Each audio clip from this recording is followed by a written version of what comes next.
Hey, everybody, welcome in once again to another episode of Ellen Mitchell, your heels on the ground. She is the realtor extraordinaire, Ellen Mitchell from Remax All Stars.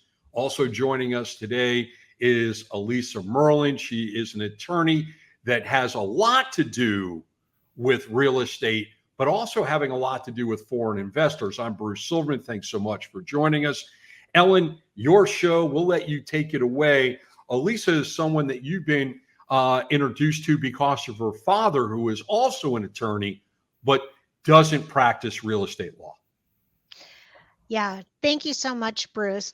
I was actually introduced to Elysa by her father, Robert Merlin. He's a collaborative law attorney here in the Miami area.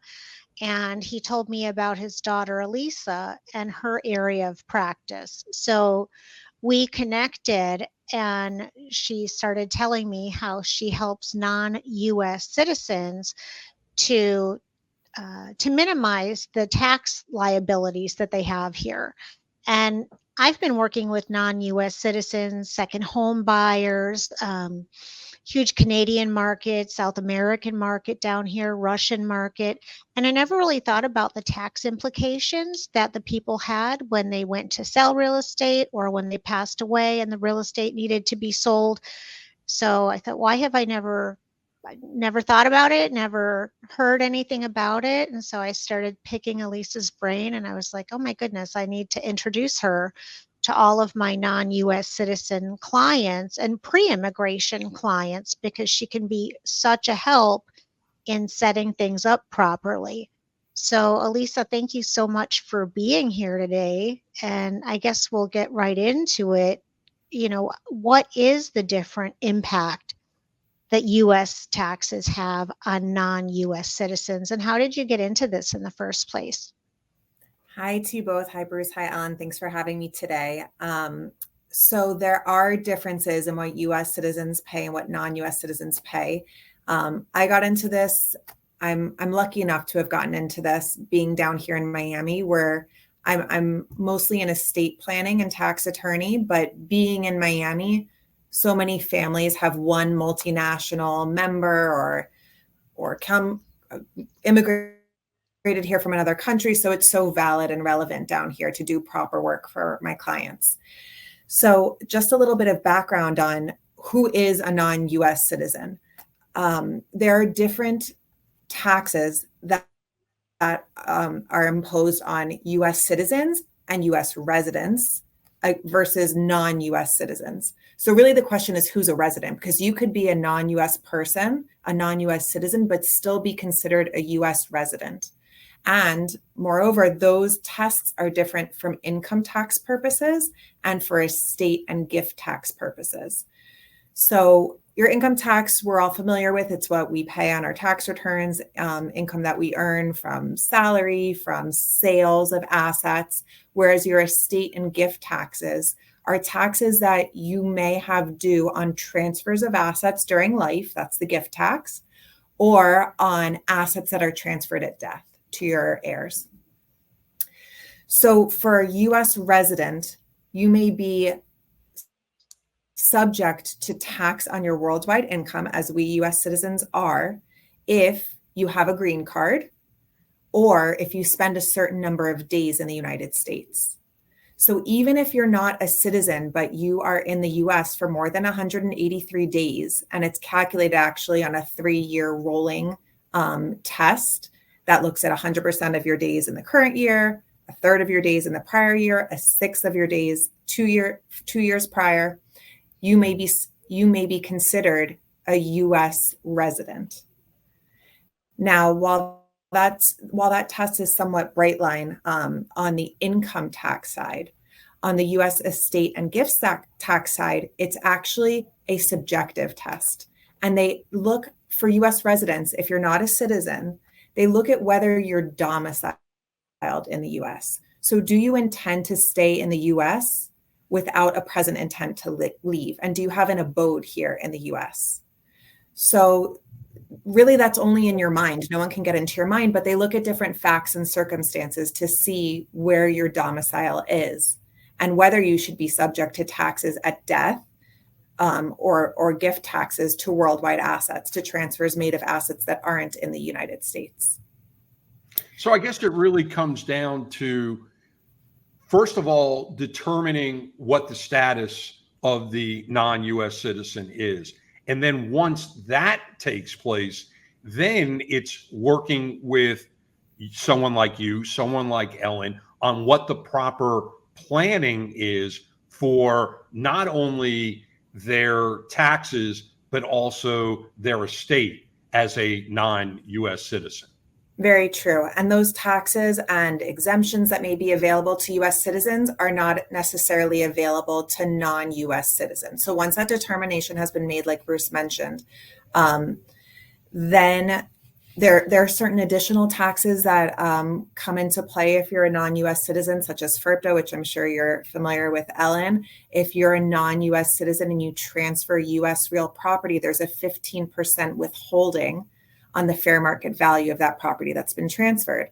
That's not the case in the sale of a property by a US person. So that's sort of on the income tax side. On the estate tax side or gift tax side, US persons don't pay only pay estate and gift tax if their gifts, their lifetime gifts, or their assets transferred at death exceed, this year in 2024, $13.6 million. So most US citizens don't have a concern with those gift and estate tax issues. However, if you're not a US citizen, that exemption amount is $60,000, and it doesn't apply to gifts. So it only applies to assets transferred at death. So whereas for estate and gift taxes, if you're a US citizen, it's really only ultra high net worth individuals that have this concern. If you're a non-US citizen and you even have a modest US situs property, such as a condo here in the US, even with a value of $250,000, if you pass without proper planning, you're going to be subject to the estate tax above that small $60,000 exemption. So it really affects all non-US citizens. And what is that estate tax percentage for non-US citizens above the $60,000? So the percentage is the same. It's a graduated rate up to 40% tax. So let's just call it 40% on that $250,000 property. You would have to wind up paying 1% on that net asset value to the IRS when you pass as a non-US citizen. And especially when you're talking about a real estate asset, the family that inherits the property and has to pay that tax doesn't necessarily have the liquidity to make that payment, especially if it's tied up in real estate. So you're kind of stuck in a real issue of having to pay those taxes that either you had no idea existed or weren't properly planned for. Now, Ellen, the next topic in the next part of this conversation is the ideal client. That's for both of you, but both of you know very well, because you do business in this market, that it is all about, or in a large percentage, it is about foreign investment. You had made mention, Ellen, to the different markets in South Florida that have foreign investment, and whether it is Russian, South American, Latin America, the Canadian, Europe. There are all of these different people that are coming to the United States, flocking to the state of Florida because there's no state income tax, because it is such a great climate and such a great lifestyle, that people are not only looking to move here from foreign areas, but they're also looking to invest here. They're looking to move here. They're looking to winter here, and they're looking to invest here. And so, although I've been working with all of those populations for 25 plus years, I was never referring these people to a tax attorney that dealt with non-U.S. citizens in terms of estate planning, and proper planning for future sale or transfer of that property. And so now when I'm working with someone that's a non-U.S. citizen, I would always refer them to Elysa, and then it's for her to vet them. I don't get into conversations about people's, immigration status or anything like that. That's outside of my wheelhouse, but I would make the introduction so that Elysa could dig in and find out, do they need assistance, and do they need tax planning where she could help them to be more efficient and to pay less taxes upon the transfer or death of the owner of the property. Now, Elysa, my question to you is, how many of these foreign investors, whether they're coming to invest or whether they've been living here and they have been renting and decided to buy a property, how many of them even know to get with someone like you because there is planning that they need to do for their estate in the United States? So I think a lot of my clients have somewhat of a sense of it. Unfortunately, they often come after they've already purchased the property, and it can be more tricky to get property into the proper structure, like I mentioned, because there's the 15% withholding under FERPDA on transfers of U.S. real property. It's trickier to do after the fact. When you're dealing with higher net worth individuals or investors, I think they usually know that they need to do some planning or have spoken to the right people. That's not to say that anything is in place, but because a lot of this affects non-U.S. citizens, maybe with more modest investments, those are the people that don't necessarily have the information, haven't been properly guided. And unlike Ellen, there are certainly a lot of realtors that are just looking to close the deal and don't want an attorney to get in the way and like miss a closing date or anything like that. Ellen, what have you found in working in this market for as long as you had to really guide these foreign investors, not only to the best property, but also to the best representation? I mean, it's so important. Elysa, we didn't touch on that. Elysa does pre-immigration planning as well. So I feel like I'm the hub of the transaction, and then it's my responsibility to work with with a network of professionals, whether it's an accountant, an attorney, a real estate attorney, and being able to refer them for proper guidance, because I need to stay in my wheelhouse and then have the relationships with the other professionals to be able to refer for that kind of information. Now, Elysa, I am certain in your practice, you come across things that are difficult, that aren't easy. You mentioned a moment ago, sometimes they'll buy the property, then come to you, and that makes the process a little bit more difficult. But what is the biggest horror story that you have had in this niche of your business? Yeah, I mean, I think it's just the sad stories when a family inherits property from someone that's passed over here and realizes that there's a whole mess that they're going to have to deal with now of paying taxes on that property, having to fire sale that property to be able to pay the taxes that are due in the U.S. And the sad thing is we didn't really get into the structuring for these investments in the U.S., but you are able to structure it so that it's completely avoided. These non-U.S. citizens could owe zero when they pass or make a transfer, just if the proper planning is done. So it's really a shame when such a big chunk of the value of property that's intended to be passed to a family has to be liquidated and a check cut to the IRS rather than to the family. It seems to me. Oh, I'm sorry. That's where it's so important too, because sometimes I'll get pushback of, well, I don't want to necessarily hire an attorney. I don't want to pay for an attorney. And it's like, if hiring an attorney now costs you X amount, that is peanuts compared to the up to 40% that Uncle Sam is going to be looking for later.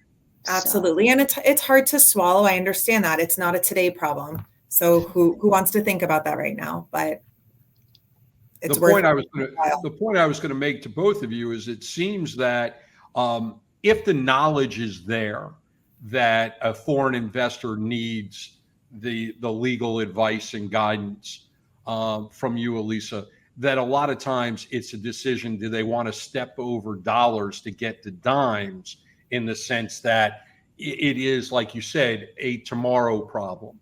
And if they don't properly plan it today, it's no different than U.S. citizens not having, a proper financial plan, so that if someone passes, um, there is a plan in place, and it isn't make it up as you go along or deal with a lot of legal issues, which is one of the reasons why Ellen is absolutely essential in the probate part of the real estate equation, and why she has built such a niche for herself.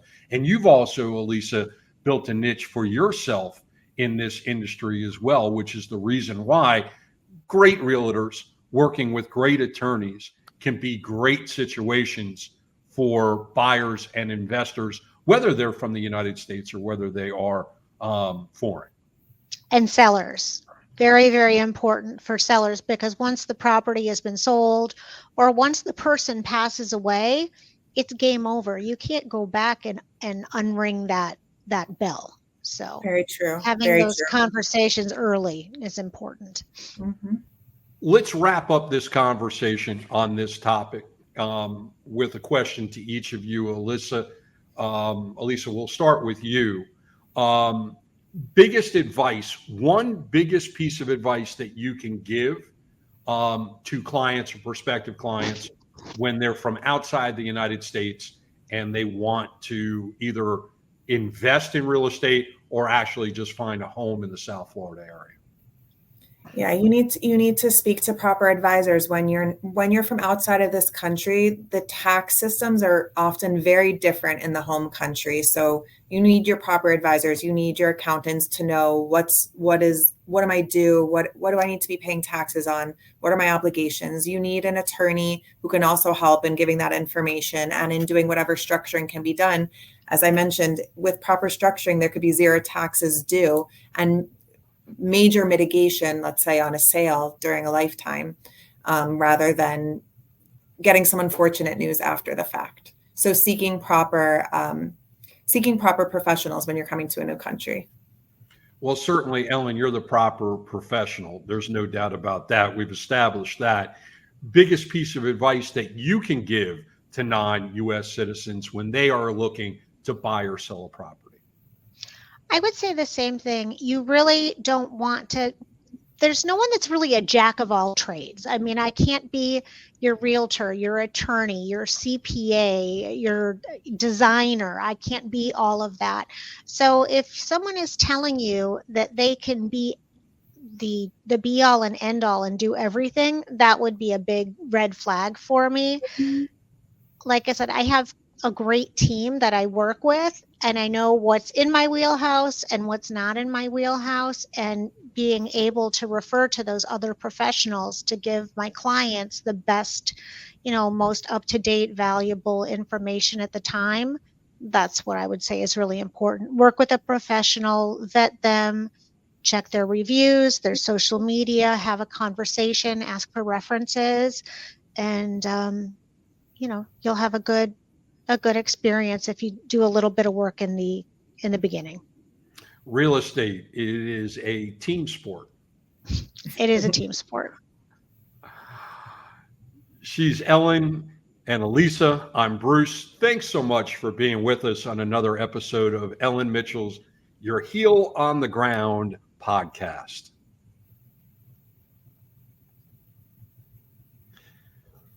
She's Ellen and Elysa. I'm Bruce. Thanks again for being with us on another episode of Ellen Mitchell, Your Heels on the Ground podcast. We'll see you next time.